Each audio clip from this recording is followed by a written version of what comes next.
Hi, Dr. Brad with Weedman Lawn Care. Have you ever noticed after mowing your lawn or walking through it an orange substance on your feet or on your shoes? If you have, it's likely rust. This fungus grows on our lawns and in general can actually cause a yellow appearance on the grass. Rust is extremely common on new lawns. This particular property was seeded this spring, about 4 months ago. On new lawns, you might see this on 95 to 99%. Compared to our traditional mature lawns that are multiple years old, you might not see this very commonly at all.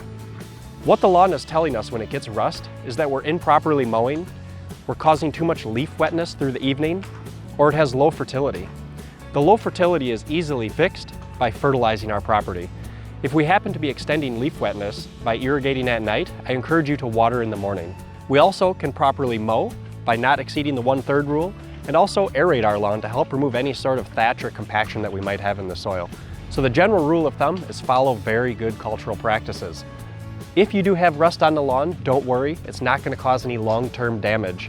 It traditionally goes away when temperatures begin to cool again below 70, 75 degrees, because rust really likes to be growing between 70 and 85 on the lawn. As I said, long-term damage is not a huge risk, but if you need any additional information, if you're seeing this on the lawn, feel free to visit our website.